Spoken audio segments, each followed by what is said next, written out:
بسم اللہ الرحمن الرحیم وصلی اللہ علی النبی الکریم رب اشرح لی صدری ویسر لی امری واحلل عقدۃ من لسانی یفقہوا قولی۔ آج کی بات کا ٹائٹل ہے قرآن اور حدیث یا قرآن اور سنت۔ یہ میں سمجھتا ہوں کہ بہت زیادہ سوچنے والا ٹاپک ہے۔ یہ قرآن کیا ہے یا سنت کیا ہے؟ قرآن اللہ کا کلام ہے، سنت پرافٹ کی زندگی کا ریکارڈ ہے۔ یہ دونوں چیزیں ہر انسان کے لیے بہت زیادہ امپورٹنٹ ہے، اس لیے کہ خدا نے پیدا کیا انسان کو جاننا چاہیے کہ خدا کا کریشن پلان کیا ہے، خدا نے کیا بتایا ہے انسان کو۔ یہ ساری چیزیں انسان کے لیے جاننا ضروری ہے۔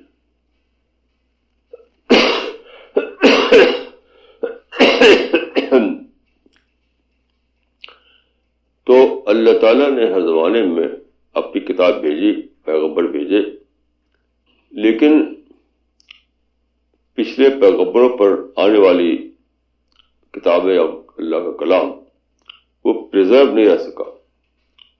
وہ زمانے میں یا تو گم ہو گیا یا بدل گیا۔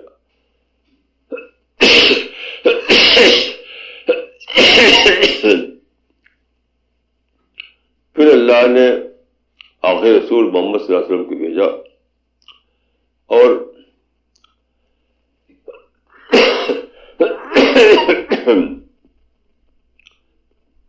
آپ کے ذریعے آنے والی کتاب کو پوری طرح محفوظ کر دیا، پریزرو کر دیا، اور اللہ نے رسول اللہ صلی اللہ علیہ وسلم کے زندگی کے ریکارڈ کو بھی محفوظ کر دیا۔ تو یہ دونوں باتیں قرآن میں واضح طور پر موجود ہیں۔ دیکھیے، قرآن کے جو چیپٹر نمبر 2 ہے البقرہ، اس کے شروع میں یہ آیت ہے ذالک الکتاب لا ریب فیہ ھدی للمتقین۔ یہ کتاب ہے اللہ کی جس میں کوئی شک نہیں۔ There is the book, this is the book, there is no doubt about it۔ یہ گائیڈ کرتی ہے سیکرز کو، جو جاننا چاہتے ہیں کہ اللہ کی گائیڈنس کیا ہے۔ دیکھیے، یہ جو لا ریب فیہ جو ہے کہ یہ الکتاب ہے، اس میں کوئی شک نہیں، اس کا ایک مطلب یہ ہے کہ اللہ کے علم میں یہ خدا کا کلام ہے، اس میں کوئی شک نہیں۔ لیکن اس کا ایک دوسرا مطلب بھی ہے، وہ یہ کہ یہ موسٹ آتھینٹک بک ہے۔ یہ ایک ہی کتاب ہے آسمان کے نیچے جو کسی ڈاؤٹ کے بغیر انسان جس پر یقین کر سکتا ہے کہ اللہ کی کتاب ہے۔ کیونکہ دیکھیے، دوسری کتابیں جو آسمانی کتابیں کہی جاتی ہیں، جو اسکرپچرس ہیں، اس میں کوئی بھی ایسی نہیں ہے جو پریزرو بک کی حیثیت رکھتی ہو۔ یعنی ایک ہی ایکسیپشن ہے ساری کتابوں میں، وہ ایکسیپشن قرآن کا ہے۔ تو لا ریب فیہ کا ایک مطلب یہ ہے کہ اللہ کے علم کے مطابق یہ اللہ کی کتاب ہے، لیکن دوسرا مطلب اس کا یہ بھی ہے کہ انسانی علم کے مطابق یہ ایک ہی ایسی کتاب ہے جو آتھینٹک ہے، جو پریزروڈ ہے، اس پہ آپ شک نہیں کر سکتے۔ ھدی للمتقین، اور یہ اللہ کا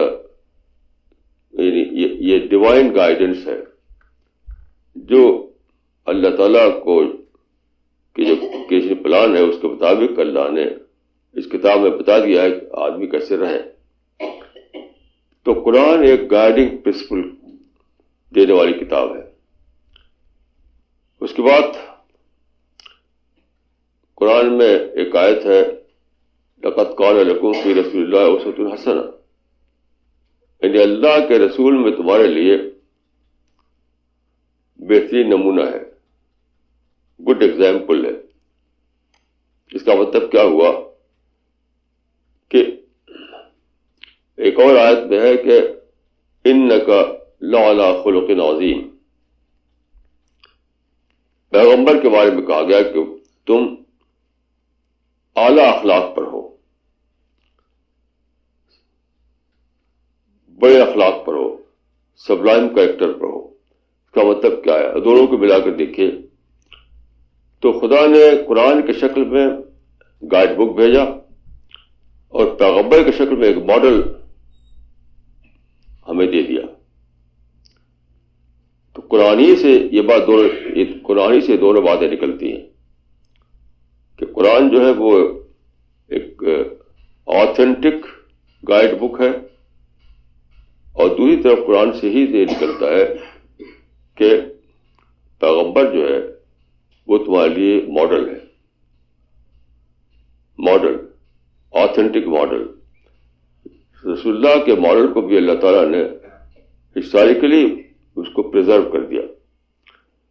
تو یہ دونوں چیزیں، قرآن اور پیغمبر کی سنت، انسان کے لیے ہدایت کا ذریعہ ہے.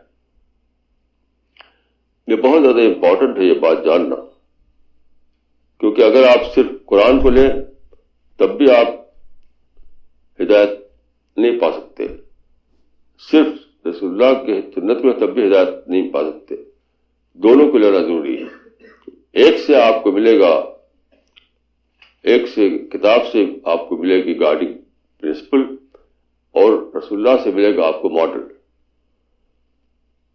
دونوں ضروری ہیں. اب میں آپ کو کچھ لوگ ایسے اس زمانے میں نکلے ہیں جن کو اہل قرآن کہا جاتا ہے. وہ کہتے ہیں کہ قرآن ہمارے لیے کافی ہے، ہمیں حدیث کی اور سنت کی ضرورت نہیں ہے. یہ بالکل ایک نیا فنامنا ہے. کچھ لوگ ایسا سمجھتے ہیں کہ یہ میں اس کو ایک فتنہ سمجھتا ہوں. تو کچھ لوگ سمجھتے ہیں کہ یہ فتنہ بہت پہلے حضرت علی کے دور میں آ چکا تھا، کیونکہ آپ جانتے ہیں کہ حضرت علی حضرت معاویہ کے درمیان جو نزاع پیدا ہوئی خلافت کے مسئلے پر، دم عثمان کے مسئلے پر، خلافت نہیں، دم عثمان کے مسئلے پر، تو اس وقت خوارج کا ایک طبقہ نکلا. ان کا نعرہ تھا حسبنا کتاب اللہ. تو کچھ لوگ سمجھتے ہیں کہ وہ اہل قرآن تھے. ایسا نہیں ہے، وہ اہل قرآن نہیں تھے. انہوں نے جب کہا تھا کہ حسبنا کتاب اللہ، تو وہ تحکیم کے اعتبار سے تھا. یعنی قرآن میں تحکیم کا اصول بتایا گیا ہے، یعنی کہ ایک آربیٹریٹر مقرر کر لو. قرآن میں ایک آیت ہے کہ فَبَعْثُوا حَكْمًا مِنْ أَهْلِهِ وَحَكْمًا مِنْ أَهْلِهَا، کہ دو لوگوں کے درمیان اگر کوئی نزاع ہو جائے تو ایک ان سے لو ایک آدمی، ایک ان سے لو ایک آدمی. کہتے ہیں آربیٹریشن جو کہا جاتا ہے. تو آربیٹریشن کے ذریعے ایک دوسرے کو طے کر لو. تو جب انہوں نے کہا تھا کہ حسبنا کتاب اللہ، تو اس کا مطلب یہ تھا کہ قرآن میں جو پرنسپل بتایا گیا ہے آربیٹریشن کا، اس کے ذریعے سے اس مسئلے کو حل کرو. باقی وہ اہل قرآن نہیں تھے. یہ نیا فتنہ ہے بالکل. یہ برٹش پیریڈ میں شروع ہوا، برٹش پیریڈ کے آخری زمانے میں. تو یہ ایک بالکل ہی بالکل ہی بیس لیس بات ہے. قرآن، صرف آپ قرآن کو لے کر کے اسلام کو سمجھ نہیں سکتے، اللہ کے تعلیم کو سمجھ نہیں سکتے، کیونکہ قرآن میں صرف گائیڈنگ پرنسپل ہے، اس کی ڈیٹیل نہیں ہے، اس کا پریکٹیکل آسپیکٹ نہیں ہے. تو گائیڈنگ پرنسپل آپ کے پاس ہو لیکن اس کی ڈیٹیل نہ ہو، کیسے کیا جائے وہ بات نہ ہو، تو کیا کریں گے آپ؟ کیسے عمل کریں گے آپ؟ اس لیے بالکل ضروری ہے ہر انسان کے لیے جو اللہ کے دین پر جینا اور بننا چاہتا ہو کہ وہ قرآن کے ساتھ سنت کو، رسول اللہ کی حدیث کو، رسول اللہ کی زندگی کو بھی لازماً، بالکل لازماً پکڑے، ورنہ وہ اندھیرے بھٹکتا رہے گا. وہ یہ دیکھیے، میں ایک مثال دیتا ہوں. قرآن میں ہے کہ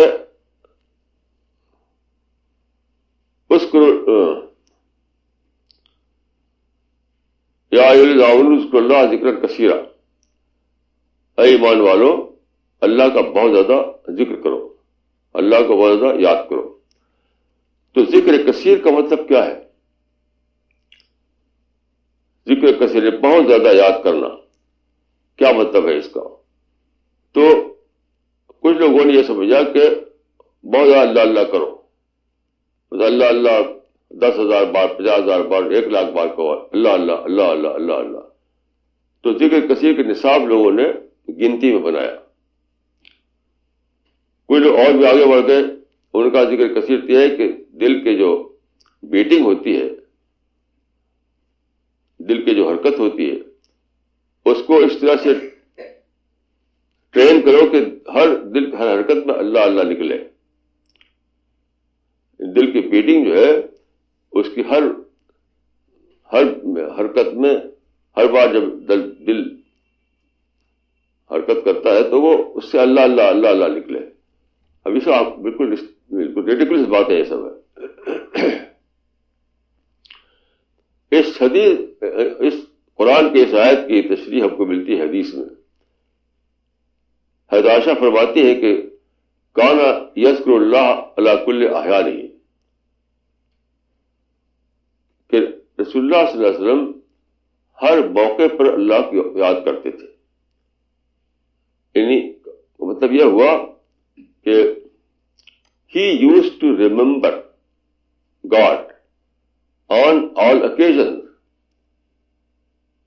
یہ حضرت عائشہ کا قول ہے، اس کو حدیث، یعنی یہ حدیث کی کتابوں میں آپ پڑھ سکتے ہیں اس کو، کہ کان یذکر اللہ علی کل احیانہ، کہ he used to remember God on all occasions. اس کا مطلب کیا ہوا کہ زندگی میں بار بار مختلف قسم کے مواقع آتے ہیں، تو ہر موقع کو رسول اللہ صلی اللہ علیہ وسلم ایک پوائنٹ آف ریفرنس بناتے تھے اللہ کی یاد کے لیے. ہر موقع کو، کوئی بھی موقع ہو جائے. جیسے کہ فرض کیے کہ یہ ہے گلاس، یہ آپ نے اٹھایا اور اس کا ڈھکن گر گیا یا پانی گر گیا یا کچھ ہوا، تو وہ بھی ایک ہین ہے، ایک اوکیزن ہے کہ خدا کتنا زیادہ قوی ہے کہ اس کے ہاں اتنی بڑی یونیورس ہے، اس میں کوئی چیز گرتی نہیں، کوئی چیز ٹکراتی نہیں، اس طرح کوئی ڈیفیکٹ نہیں پیدا ہوتا اس کے اندر. تو آپ نے اپنے ہیلپ لیسنس کو دریافت کیا. اسی کو حضرت علی نے کہا تھا کہ عرفت ربی بفسق العزائم، یعنی ہم نے چاہا ایک بات اور وہ نہیں ہوئی تو وہ فسق عزائم. تو ہر اس موقع پر جب کہ کوئی ایسی بات پیش آئی تو رسول اللہ صلی اللہ علیہ وسلم نے فوراً اللہ کو یاد کیا. تو یہ صحیح تفسیر مل گئی ہم کو حدیث میں کہ he used to remember God on all occasions. یہ ہے بہت زیادہ ذکر کرنا. بہت ذکر کرنے کا مطلب نہیں کہ آپ جو اللہ کا ورڈ ہے اس کو بس ریپیٹ کرتے رہے. نہیں، ہر موقع پر اٹھتے بیٹھتے جاگتے سوتے کوئی بھی جو آپ کو تجربہ ہوا، کوئی ایکسپیرینس ہوا، اس میں آپ نے اللہ کو یاد کیا. اللہ کو یاد کرنے کا مطلب کیا ہے؟ اللہ کے کریشن کو یاد کیا، اللہ کے پاورفل ہونے کو یاد کیا، اور اس کے مقابلے اپنے ہیلپ لیسنس کو یاد کیا، اللہ کی بلیسنگ ہے اس کو یاد کیا. مثلا آپ فرض کیے کہ آپ بند کمرے میں ہیں, وہاں اندھیرا ہے, اب باہر نکلے تو وہاں سورج کی روشنی تھی, تو فوراً آپ کو یاد آیا کہ دیکھو اللہ تعالیٰ نے کیسا عجیب انتظام کیا ہے لائٹنگ کا. ایک اتنی بڑی اللہ جلا رکھی ہے شمع جو پوری دنیا کو روشن کر رہی ہے. تو ہر موقع پر اب موقع ہر وقت پیش آتا رہتا ہے, تو اس موقع پر اللہ کو یاد کرنا, اللہ کو یاد کرنے کے معنی یہ نہیں کہ لفظ اللہ بولنا نہیں, اس کی قدرت کو, اس کی عظمت کو, اس کے کریشن کو, اس کے کمالات کو یاد کرنا. تو ہر واقعے کو, ہر موقع کو, ہر واقعہ آپ کے پوائنٹ آف ریفرنس بن جاتا تھا اللہ کو یاد کرنے کے لیے. یہ مطلب ہے کون اذکر اللہ علی کل احیان. تو اگر آپ قرآن اور حدیث کو الگ کرتے ہیں تو سب کچھ بھی نہیں سمجھ سکتے ہیں. صرف گائیڈنگ پرنسپل آپ کے لیے کافی نہیں ہو سکتا ہے. آپ کو اللہ تعالیٰ نے رسول اللہ کے شکل میں ایک نمونہ دے دیا, ایک ماڈل دے دیا. اس ماڈل کو ملا کر جب ہم دیکھتے ہیں تب ہمیں سمجھ میں آتا ہے کہ یہ جو گائیڈنس دی گئی ہم کو, اس کا یعنی پریکٹیکل طور پر اس کا مطلب کیا ہے.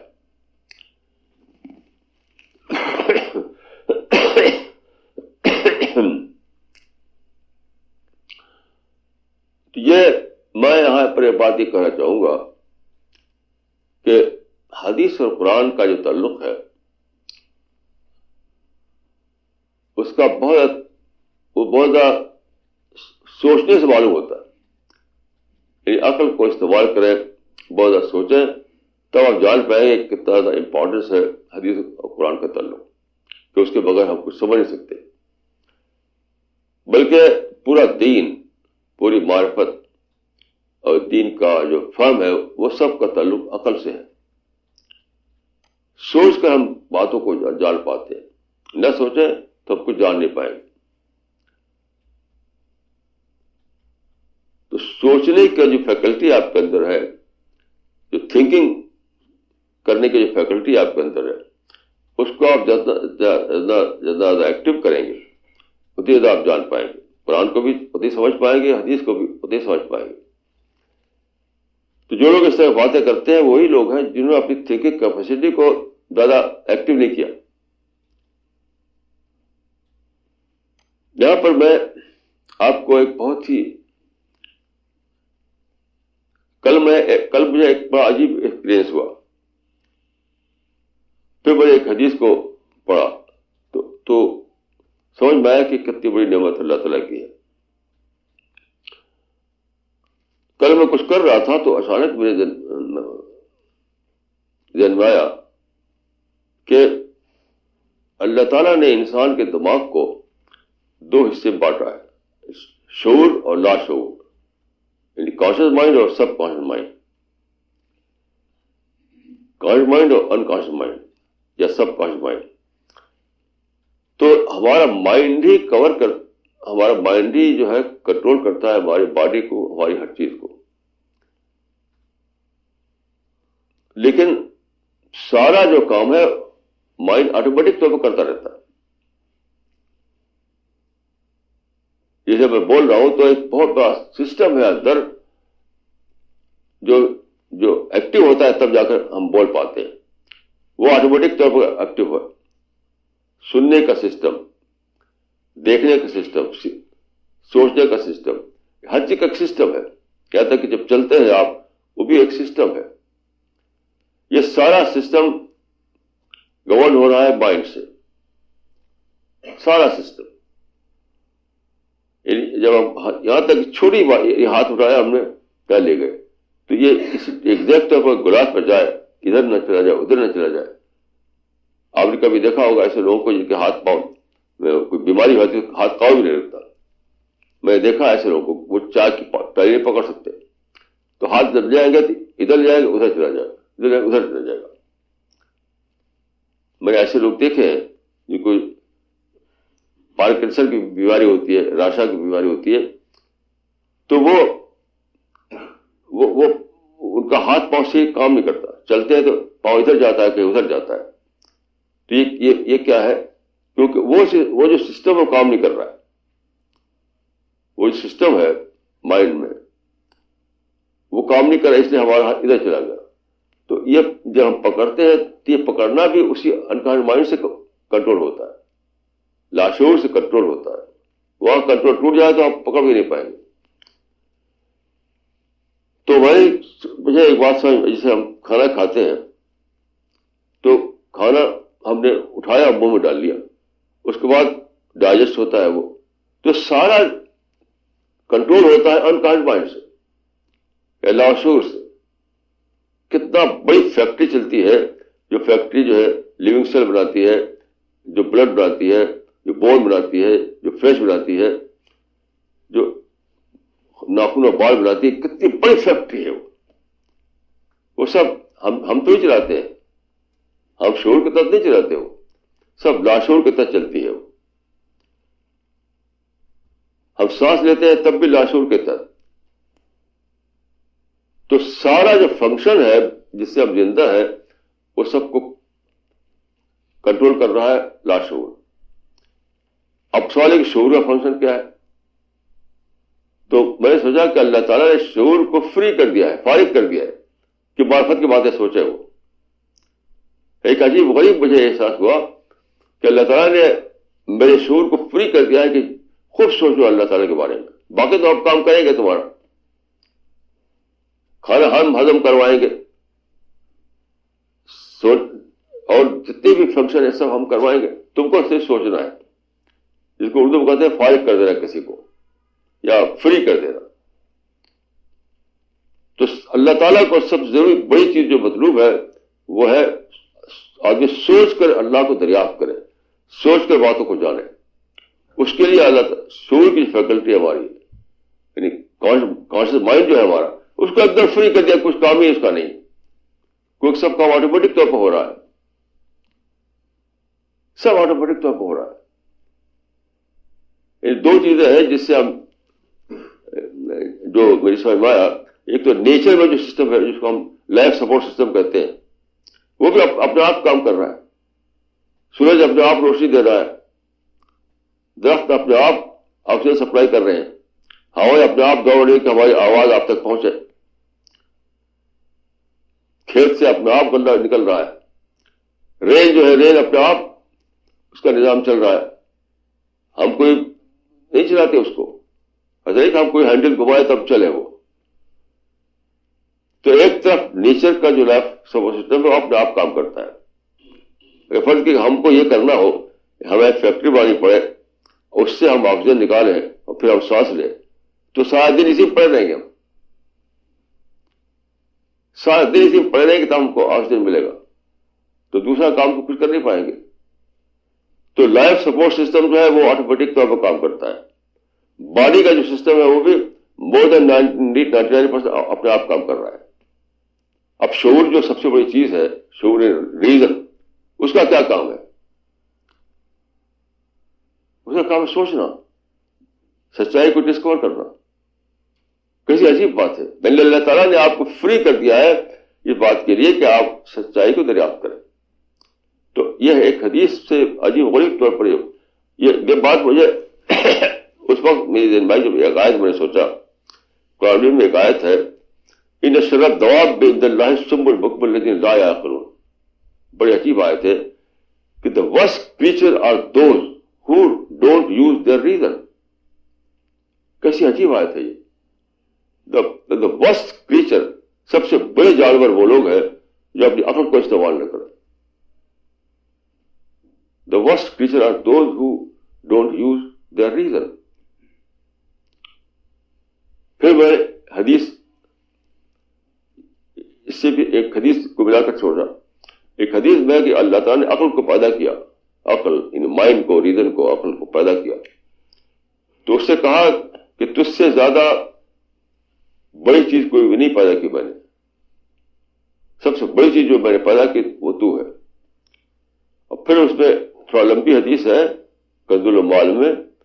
پھر آپ نے عقل کو خطاب کرتے ہوئے فرمایا بیکا او رفو و بیکا احمدو. کیسی عجیب یہ حدیث ہے.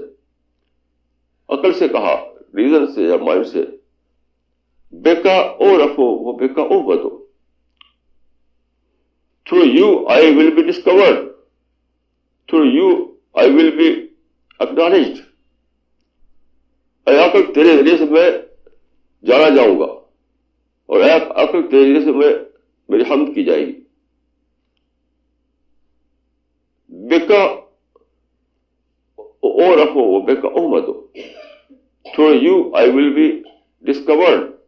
Through you I will be acknowledged. اب دیکھیے اس میں سوچنے کی بات یہ ہے کہ عقل کیسے ایسا کر پائے گی؟ اس لیے کہ اس کو فارغ کر دیا ہے تب کر پائے گی. عقل کو فارغ کر دیا کہ تم بس یہی کام کرو, تم کو دوسرا کام کرنا ہی نہیں ہے.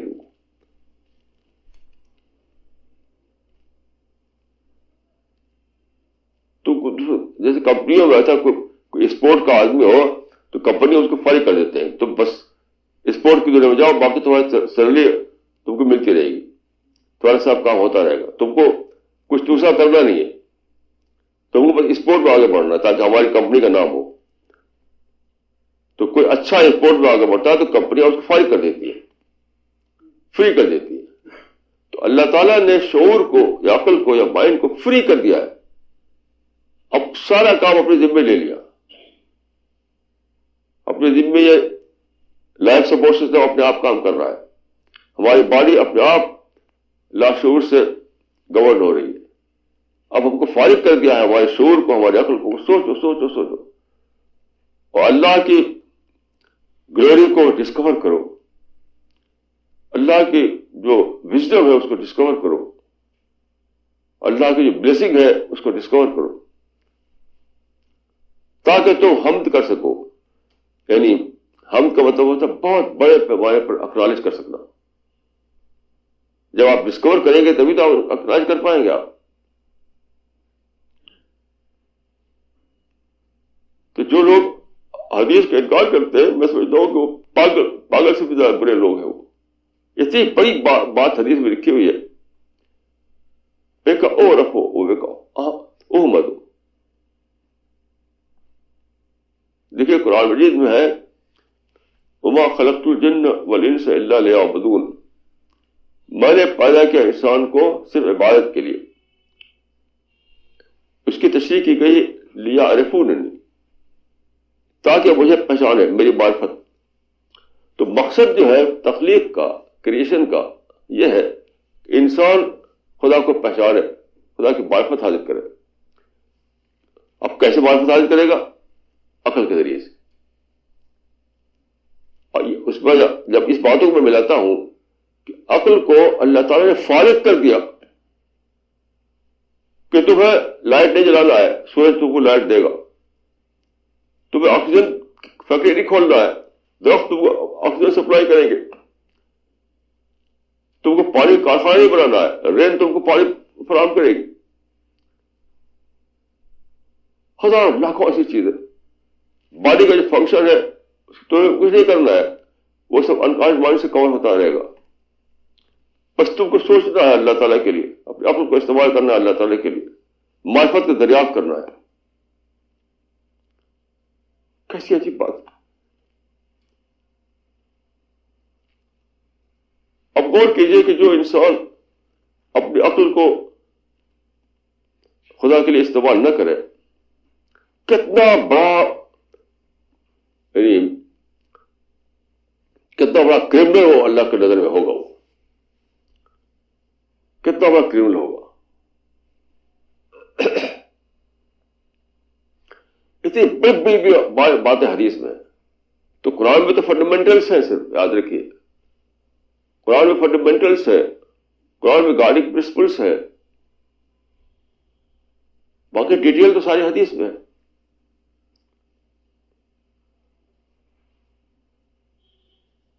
عجیب عجیب باتیں ہیں. حدیثوں کو پڑھیں آپ قرآن تو آپ جانتے ہیں قرآن تو 6400 ورڈ سے کل 6400 اور حدیث تو 50,000 ہے 50,000 ہے. تو ساری باتیں جو ہے حدیثوں میں موجود ہے تفصیل کے اعتبار سے. جو آدمی یہ کہے کہ مجھے قرآن کافی ہے وہ تو میں سمجھتا ہوں کہ بالکل یعنی ایک میڈنس کی بات کر رہا ہے. وہ کیسے کافی ہو جائے گا بتائیے؟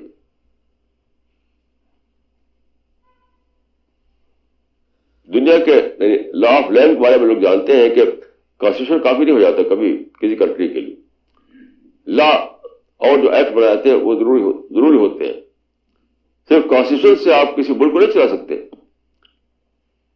اور جو لیگل سسٹم ہے اس کو استعمال کرتے ہیں تب ملک چلتا ہے. یہاں آپ کہہ رہے ہیں کہ صرف قرآن کافی ہے, تو میں تو سمجھتا ہوں کیسے لوگ انہوں نے اپنی تھنکنگ فیکلٹی کو استعمال نہیں کیا, اس میں ایسی باتیں کہہ رہے ہیں.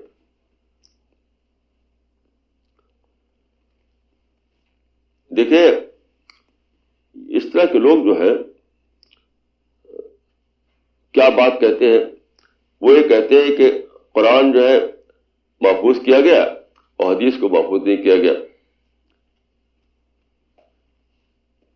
لیکن یہ بالکل بیس لیس بات ہے. یہ قرآن کیا ہے, حدیث کیا ہے؟ قرآن کس کے منہ سے نکلا؟ کیا قرآن آپ کو مل گیا؟ آج جب لوگ دیکھتے ہیں بائنڈنگ کی شکل میں ایک قرآن, سمجھتے کہ ایسی قرآن چلا آیا ان کے پاس,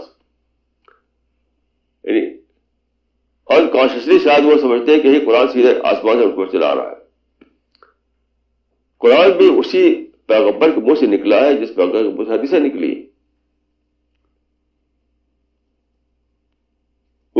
اسی انسان کے زبان سے ہم نے قرآن کو سنا جس زبان سے ہم نے حدیث کو سنا. تو میں یہ کہا کرتا ہوں کہ دوسری حدیث اگر حدیث رسول ہے تو قرآن حدیث قدسی ہے. دوسری حدیث اگر حدیث رسول ہے تو قرآن حدیث قدسی ہے. وہی نریٹر جنہوں نے قرآن کو نریٹ کر کے پہنچایا, انہوں نے حدیث کو ہی پہنچایا ہے. صحابہ جن کی تعداد 1 لاکھ سے زیادہ تھی, انہوں نے سنا رسول اللہ کی زبان سے قرآن کو, انہوں نے اپنی زبان میں اس کو محفوظ کر لیا, پھر انہوں نے بتایا دوسروں کو. تو صحابہ کے ذریعے سے قرآن پہنچایا, صحابہ کے ذریعے سے حدیث پہنچی ہے. یعنی ایک ہی منہ سے نکلی دونوں چیزیں, اور پہنچانے والے بھی ایک ہی, نیریشن کرنے والے بھی ایک ہی. تو کوئی فرق نہیں دونوں میں. اگر ثابت ہو جائے کہ رسول اللہ کی حدیث ہے تو کوئی فرق نہیں.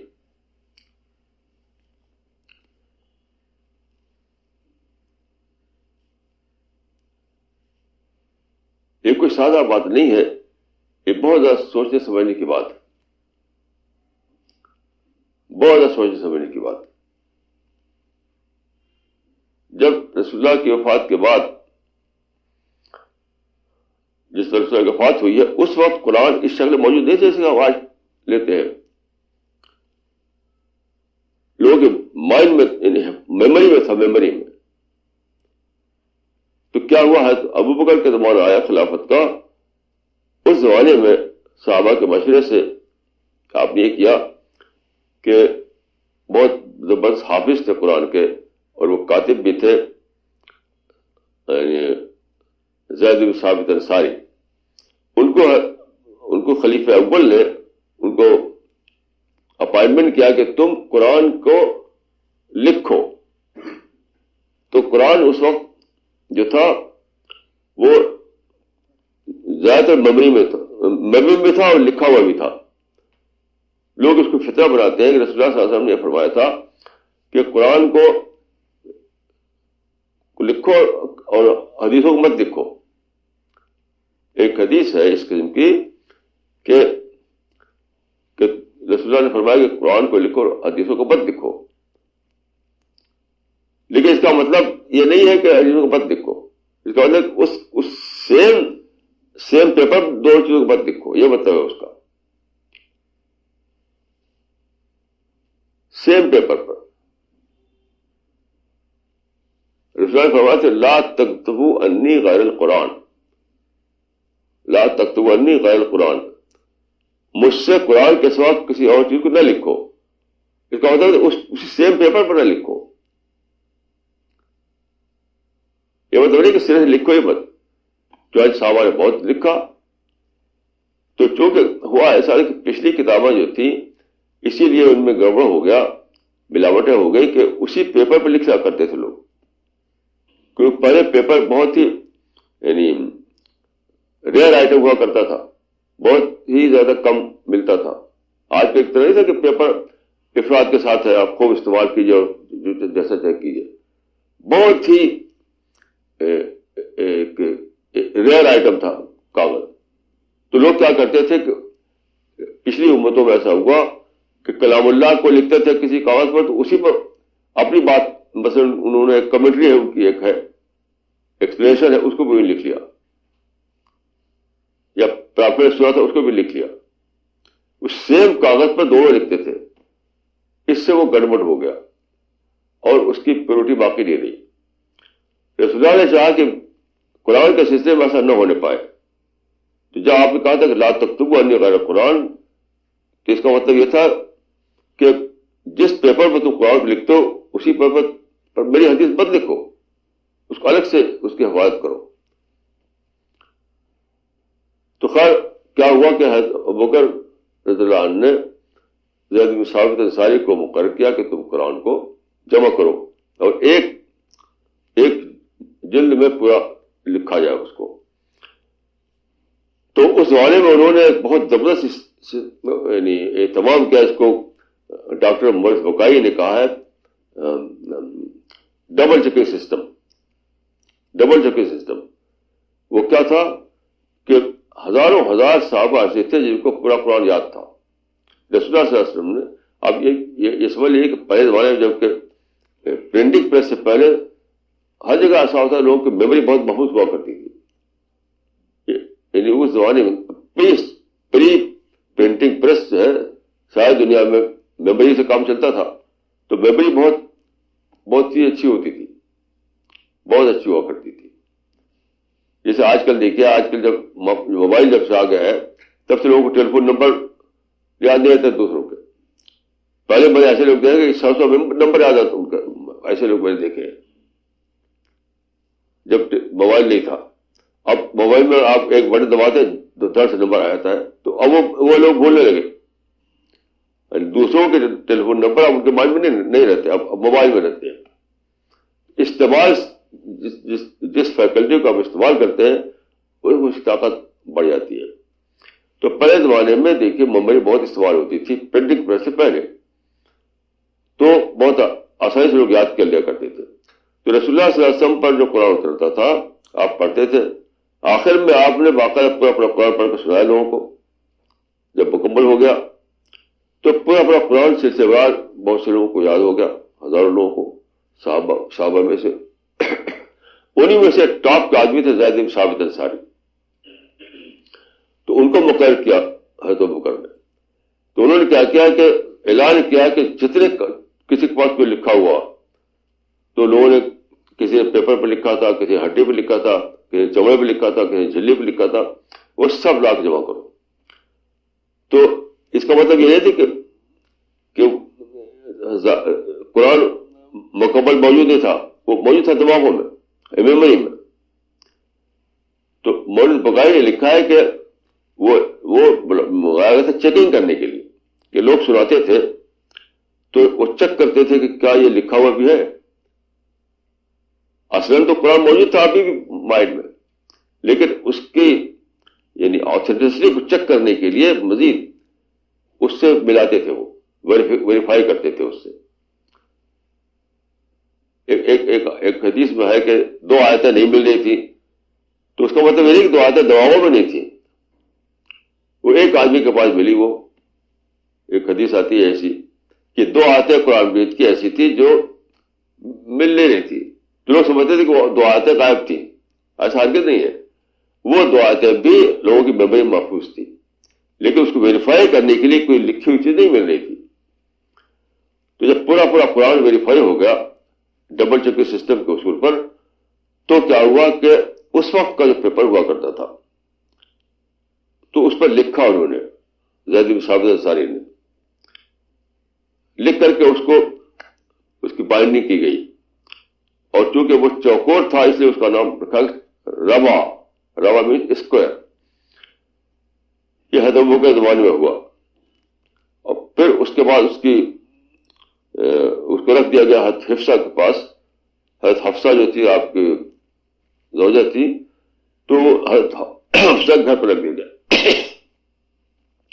اور یہ جو سب تھا جلا دیا گیا. بہت بڑی بات ہے کہ جتنا بھی کاغذ تھا یا جھلی تھی یا جس پہ لکھا گیا تو قرآن بھی، وہ سب جلا دیا گیا. وہی ایک لکھا ہوا محفوظ رہا جو حضرت حفصہ کے پاس رکھا گیا. پھر اس کے بعد وہ ایک ہی نسخہ تھا، لوگ میموری سے قرآن پڑھا کرتے تھے.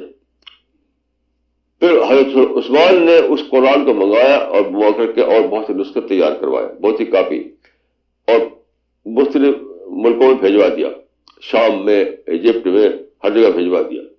تو اب وہ مسجدوں میں رکھ دیا گیا اور اس سے لوگ نقل کرنے لگے. تو حضرت عثمان نے جب کاپی کروائی تھی اس وقت تک بہت سے لوگ اپنے آپ میموری سے لکھ چکے تھے قرآن. ان سب کو اکٹھا کر کے ان کو بھی جلا دیا گیا، اس کو بھی جلا دیا گیا. تاکہ جلایا کیوں گیا اس کو سمجھیے. تو لوگ کہتے ہیں قرآن حدیث کیوں جلا دی گئی اس طریقے سے، قرآن کے نسخے کیوں جلائے گئے. تو اس میں ایک بہت بڑی بات سمجھنے کی ہے. قرآن کے جو جلائے گئے تھے نسخے 2 بار، تو اس وقت یہ معاملہ تھا کہ نہ نقطہ تھا نہ اعراب ہوتا تھا. آج اگر آپ حضرت عثمان کے زمانے کا ملے قرآن آپ پڑھ نہیں سکتے اس کو، اس کا اسکرپٹ نہیں پڑھ سکتے آپ، اور اس زمانے کا ہوتا تھا، اس میں نقطہ نہیں، اعراب نہیں. تو اس کو جلا دیا گیا کہ لوگ اس کو عجیب غریب طریقے سے،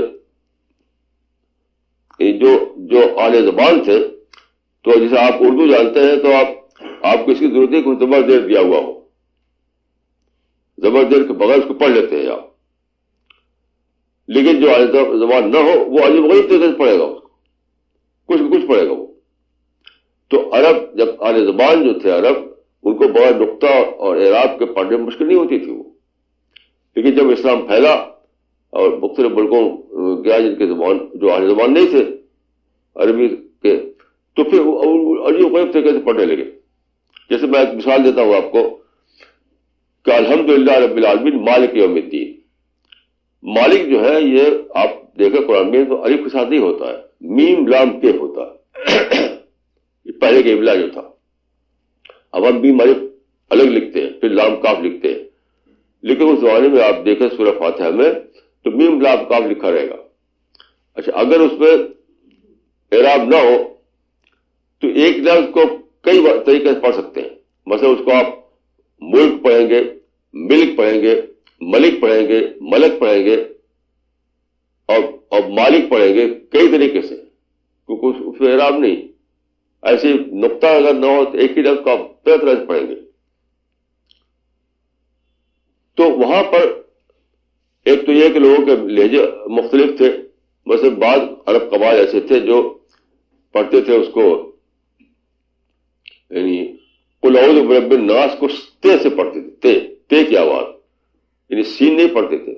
قل اعوذ برب النات ملک النات اس طرح پڑھتے تھے. ایسے کاف کو شین پڑھتے تھے. تحتش سریہ، تحتکے کے بجائے تحتش شین، تحتک سے. تو لہجوں کا فرق جیسے ہر زبان میں ہوتا ہے، انگریزی میں ہوتا ہے، اردو میں ہوتا ہے، ہر زبان میں ہوتا ہے. تو لہجوں کے فرق کو ایسے الگ طریقے سے پڑھتے تھے وہ. تو اگر وہ جلایا نہ گیا ہوتا تو عجیب طریقے سے پڑھتے لوگ اور ایک پورا جھگڑا کھڑا ہوتا. لیکن جب حدیثیں مدون ہوئی ہیں تو وہ 100 سال سے زیادہ مدت گزر چکی تھی، یعنی عباس کے زمانے میں. تو اس وقت یہ مسئلہ نہیں تھا اس وقت خط ایجاد ہو چکا تھا، نقطے بن چکے تھے، اعراب بن چکا تھا، ہر چیز مدون ہو چکی تھی. تو اب جلانے کی ضرورت نہیں تھی، اب عقل کا استعمال کافی ہے، جلانے کی کوئی ضرورت نہیں. تو اب یہ صرف اتنا فرق ہے قرآن و حدیث میں کہ جو غلط طریقے سے پڑھنے کی جو چیزیں تھیں وہ جلا دی گئی، اس کو وجود نہیں ہے. اور حدیثوں کے حصے میں یہ ہوا کہ چھانٹ دیا گیا. محدثین نے علم رجال بنایا، بہت سے فنون بنایا انہوں نے چھانٹنے کے، چھڑائی کرنے کے. تو 1,00,000 آدمیوں کے حالات اکٹھا کیے انہوں نے، جو ڈائریکٹر تھے اور جو آتھینٹک حدیث کو آپ جان سکتے ہیں، اس کے علم کو اپلائی کر کے اس کے اوپر. تو یہ پورا ایک فن ہے، اس میں سینکڑوں ہزاروں کتابیں ہیں کہ کیسے حدیث کو چھانٹا جائے. تو محدثین کی ایک بہت بڑی جماعت نے یہ کام کیا کہ سارے سفر کیے، سارے صحابہ اور تابعین، تبع تابعین سے جو سنا تھا ان سے جا کر پوچھا حدیث ہے، پوچھ کر لکھا اس کو، پھر چھانٹا، اس کو چھٹائی کیا، ان کی چھٹائی کر کے جو صحیح حدیثیں تھی الگ کر دیا اور جو ضعیف تھی الگ کر دیا. تو انہوں نے یعنی چھٹائی کا کام اتنا زیادہ کر دیا کہ اب اس میں کوئی شک و شبہ باقی نہیں رہا. لیکن پھر بھی بعد کے زمانے میں اس کو ری اسس کرتے رہے لوگ، ریوائز کرتے رہے لوگ. ابھی حال میں یعنی 20th سینچری کے سیکنڈ ہاف میں ایک بہت بڑے عالم جو ان کا نام ہے محمد ناصر الدین الالبانی، سعودی عرب میں رہتے تھے، ان کا انتقال ہو گیا. تو انہوں نے پھر سے ری ایگزامن کیا ساری حدیثوں کو، ذخیرے بہت عمر گزار دی اسی میں انہوں نے. اور پھر انہوں نے 12 جلدوں میں کتاب تیار کی. کیسے 12 جلدوں میں؟ 12 ضخیم جلدوں میں. 6 جلدوں میں کیا کیا کہ سلسلۃ الاحادیث صحیحہ، اور 6 جلدوں میں سلسلۃ الاحادیث ضعیفہ. یہ 6 جلدوں میں چھانٹ کر وہ الگ کر دیا جو حدیث صحیح ہے، آتھینٹک ہے، اور 6 جلدوں وہ کر دیا جو حدیث یعنی ضعیف ہے. تو اب اگر دیکھیے، اگر کوئی چاہے پھر سے ایگزامن کرنا تو اس کے لیے موجود ہے کہ ایگزامن کر سکے وہ. یعنی اگر کسی کے پاس ٹائم ہو تو ساری چیزیں موجود، ابھی بھی موجود ہے کتابوں میں، آپ ایگزامن کیجیے جا کر کے ان کو. آپ پر ٹائم نہیں ہے تو جن لوڈ کیا ہے ان سے فائدہ اٹھائیے. آپ بس البانی صاحب کتاب پڑھ لیجیے آپ، اب اگر آپ پاس ٹائم نہیں ہے تو. ری ایگزامن کرنے کے مواقع موجود ہیں آج بھی. جو حدیث کے آتھینٹک شک کرے تو ری ایگزامن کرے وہ. تو اگر حدیث کے جلا دیا جاتا تو آپ ری ایگزامن کیسے کرتے ہیں آپ؟ یہ تو بہت بڑی نعمت ہے ہمارے لیے کہ ہم اس پوزیشن میں آج بھی ہیں کہ جس طریقے سے انہوں نے ایگزامن کیا تھا روایتوں کو، ہم بھی ایگزامن کر سکتے ہیں. سب ذخیرے موجود ہیں. تو آپ جانتے ہیں کہ سائنس میں تو بہت ایسی تھیوریز ہیں جو اب ڈسکارڈ ہو گئی. جیسے شمسی نظام ہے تو آپ جانتے ہیں کہ پہلے 1000 سال زیادہ مدت تک جیو سینٹرک ماڈل چلتا ہے دنیا میں، جس کو اسٹارٹر نے مان لیا تھا. جیو سینٹرک ماڈل پر بہت کتابیں لکھی گئی. بعد کو ہیلو سینٹرک ماڈل کو سائنس نے تسلیم کیا. تو وہ کتابیں جلائی نہیں گئی ہیں. میں نے خود ایسی کتابیں دیکھی ہیں. جیو سینٹرک ماڈل پر جو کتابیں لکھی گئی تھی ابھی بھی لائبریری میں موجود ہے، وہ میوزیم میں موجود ہے وہ. لیکن اسے کوئی فرق نہیں پڑتا، اس لیے کہ آپ ری ایگزامن کر کے جان سکتے ہیں کہ ہیلو سینٹرک ماڈل صحیح ہے. تو اگر وہ حدیث ہے، حدیث جو ضعیف ہے، اگر وہ کتابیں موجود ہیں تو اس میں کوئی خطرہ نہیں. جس طرح آپ جیو سینٹرک ماڈل کی کتابوں کو موجود ہونے کے باوجود اس سے کوئی اثر نہیں لیتے آپ، ایسی آپ کو حدیثیں اگر موجود ہے کتابوں تو اس سے کیا فرق پڑتا ہے؟ آپ جو صحیح حدیث ہے اس کو لیجیے آپ. تو وہی پرنسپل یہاں پہ اپلائی کیجیے کہ آپ ہیلیو سینٹرک ماڈل والی کتابوں کو لیتے ہیں اور جیو سینٹرک ماڈل والی کتابوں کو چھوڑ دیتے ہیں اگرچہ موجود ہے وہ بھی. تو تو جو لوگ ایسی باتیں کرتے ہیں وہ اپنی عقل کو استعمال نہیں کرتے، اور جو لوگ عقل کو استعمال نہ کرے، کتنی سخت آیت قرآن مجید میں ہے، ان شر الدواب عند اللہ الذین ان شر الدواب عند اللہ، کیا ہے تھا؟ ان شر الدواب عند اللہ الذین، نہیں، سم الذین لا یعقلون، وہ شر دواب ہے، جو عقل کو استعمال نہ کرے وہ شر الدواب ہے، یعنی وسط کریچر ہے۔ تو جو لوگ ایسا کہتے ہیں وہ اپنی عقل کو استعمال نہیں کرتے اور خود قرآن کے مطابق وہ شر الدواب قرار پاتے ہیں۔ کیسی عجیب بات ہے۔ تو دیکھیے آدمی کو بہت زیادہ سجدہ ہونا چاہیے، کیونکہ سچائی کو اگر دریافت کیے بغیر آدمی مر گیا تو پھر تو تلافی نہیں ہو سکتی۔ سچائی کو دریافت کیے بغیر آدمی مر گیا، اس کو نہ قرآن کو جانا، نہ حدیث کو جانا، نہ رسول کو جانا، اور مر گیا، وہ دوبارہ تو آنا نہیں ہے، دوبارہ لوٹنے کی بات نہیں یہاں پر ہے۔ تو جب اپنی عقل کو استعمال کریں گے تو معلوم ہوگا کہ حدیث کے بغیر تو قرآن کی کو سمجھنے بہت ہی مشکل ہے، بہت مشکل کا ممکن نہیں ہے۔ کیسے سمجھیں گے آپ؟ صرف گاڑی پرنسپل لے کر کیسے سمجھیں گے آپ اس کی ڈیٹیل کو اور اس کی اور جو باتیں اس کے اندر ہے، کیسے سمجھیں گے آپ؟ کیسے سمجھیں گے آپ؟ اب ایک حدیث میں عرض کرتا ہوں، قرآن کو لیجیے اور حدیث کو لیجیے۔ قرآن میں ہے کہ ان مال عسر یسرا، ان مال عسر یسرا، یعنی عسر کے ساتھ یسر ہے، عسر کے ساتھ یسر ہے، یعنی ڈیفیکلٹیز کے ساتھ ساتھ پرابلم کے ساتھ اپرچونیٹیز بھی ہیں، یعنی where there problem there opportunities, یہ قرآن میں ہے۔ لیکن چونکہ اس میں ریپیٹ کیا ہے یسر قرآن مجید میں، اس سے رسول اللہ صلی اللہ علیہ وسلم انفر کیا، انفر کر کے یہ نکالا کہ پرابلم اگر ایک ہے تو اپرچونیٹی ڈبل ہے۔ آپ نے فرمایا کہ لن یغلب عسر یسرین، لن یغلب عسر یسرین، یعنی ایک پرابلم ہے دو ڈبل اپرچونیٹیز ہیں، تو ایک پرابلم ڈبل اپرچونیٹیز پر غالب نہیں آ سکتا۔ اب یہ دیکھ کتنی کریج کی بات ہے، کتنی بڑی کریج، اس میں کتنی بڑی ہمت ملتی ہے ہم کو کہ خدا نے جو دنیا بنائی ہے تو اپنی حکمت کی بنا پر اس میں اگرچہ اس نے رکھا ہے یعنی مشکلات کو، ڈیفیکلٹیز کو، یہ ڈیفیکلٹیز جو ہے پارٹ آف نیچر ہے، لیکن ساتھ ساتھ اللہ تعالیٰ نے کیا کیا کہ اپرچونیٹی سے بھر دیا دنیا کو، اور اس طرح بنایا کہ اپرچونیٹیز جو ہے ڈبل ہو مقابلہ ڈیفیکلٹیز کے۔ لیغلب عسر یسرین، کیا ہے انسان تو فرسٹریشن مت پڑ، کیونکہ خدا نے جو دنیا بنائی ہے اس میں اگر پرابلم ایک ہے تو اپرچونیٹی ڈبل ہے۔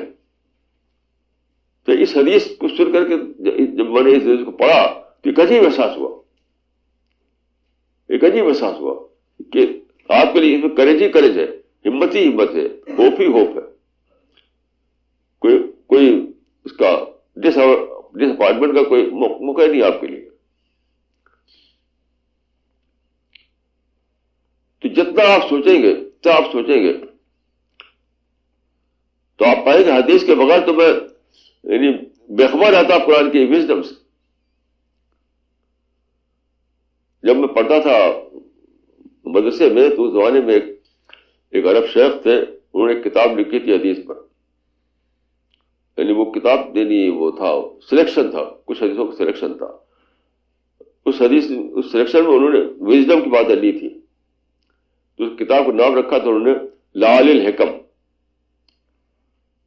Pearls of wisdom. لعل الحکم مطلب ہے پرلس آف وزڈم. تو ساری حدیثیں ہی پرلس آف وزڈم ہے. اب جیسے دیکھیے آپ کو قرآن میں ہے کہ الصلح خیر، یعنی peaceful settlement is the best settlement. الصلح خیر. اب حدیث میں دیکھیے اس کی اور شرح ملتی ہے ہم کو. حضرت عائشہ کہتی ہے کہ رسول اللہ صلی اللہ علیہ وسلم کے بارے میں بخاری میں یہ روایت ہے کہ ما خیر رسول اللہ صلی اللہ علیہ وسلم بین امرین الا اختار ایسرہما. And whenever Prophet had to choose between the two, he always opted for easier course of action rather than harder course of action. اب اس آیت کی یہاں پر شرح مل گئی ہمیں کہ صلح بہتر ہے. کیا مطلب کیا ہے؟ صلح بہتر ہے کیا مطلب ہے؟ کیا بار بار ایسا ہوتا ہے کہ ہمیں کنٹروورسی پیش آتی ہے. اس دو آپشن ہوتے ہیں ہمارے لیے. ایک ہے وائلنس کا آپشن، ایک ہے پیس کا آپشن. وائلنس کریں تو اور بس پرابلم بڑھتا ہے.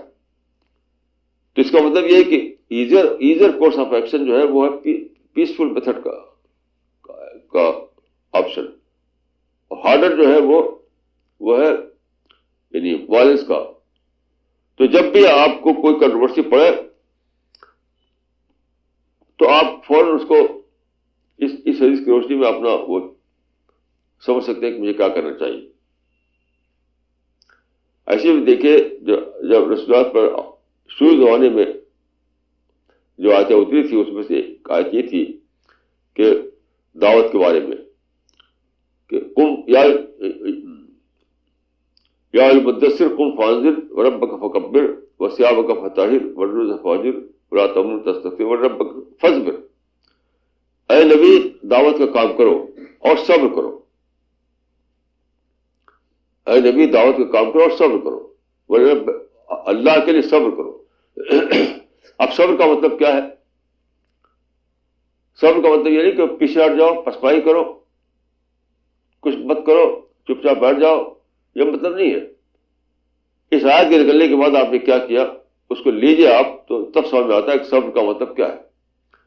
صبر ایک وژڈم ہے، وژڈم، گریٹ وژڈم. وہ کیسے؟ رسول اللہ کو یہ کہا گیا کہ دعوت کا کام کرو، اعلان کرو سچائی کا، توحید کا. اب آپ نکلتے ہیں مکہ میں تو وہاں پر کیا ہے؟ ایک ہی جگہ ہے جہاں پر لوگ گیدرنگ کرتے تھے اور کوئی دوسری جگہ نہیں تھی جہاں لوگ اکٹھا ہوتے ہوں. تو وہ تھا کعبہ. کعبہ میں ڈیلی گیدرنگ ہوا کرتی تھی ان لوگوں کی جو مشرکین تھے، جو بتوں کو پوجتے تھے. تو آپ نے کیا کیا؟ صبر کا فارمولہ اپلایا. یہاں پر صبر کے فارمولے کو اپلائی کیا. یعنی آپ نے وہاں پر 360 بت رکھے ہوئے تھے. وہ لوگ یہ لوگ وہاں 360 بت رکھے ہوئے تھے. تو آپ نے بتوں کے پریزنس پر صبر کیا اور جو گیدرنگ تھی ان کو آپ نے آڈینس کے طور پر استعمال کر کے دعوت دی. یہ صبر کہ کعبہ میں بتوں کے پریزنس پر صبر کرو اور کعبہ میں جو اکٹھا ہوئے ہیں لوگ اس کو پتہ آڈینس کو انہیں استعمال کرو. اس طرح آپ 13 سال سے دعوت دیتے رہے. تو رب کا فضل جو ہے آپ پڑھتے ہیں قرآن مجید میں، اس کا ملتا ہے یہاں پر اپلیکیشن یہاں ملتا ہے. تو ایک ہے اسپریچولیٹی، ایک ہے اپلائڈ اسپریچولیٹی، ایک ہے دین، ایک ہے اپلائڈ دین، ایک ہے اسلام، ایک ہے اپلائڈ اسلام. تو اپلائڈ جو آسپیکٹ ہے وہ آپ کو ملتا ہے حدیثوں سے. اب اگر اس کو جانے ہوئے آپ کیسے استعمال کریں گے؟ تو میں اللہ تعالیٰ سے دعا کرتا ہوں کہ اللہ تعالیٰ ہم کو آپ کو توفیق دے کہ ہم اپنی عقل کو استعمال کریں، سوچیں، تدبر کریں، تاکہ ہمیں اللہ کی معرفت حاصل ہو اور اللہ تعالیٰ کے ہمیں جنت کا مستحق قرار دیا جائے. اقول قولی ھذا واستغفر اللہ لی ولکم اجمعین.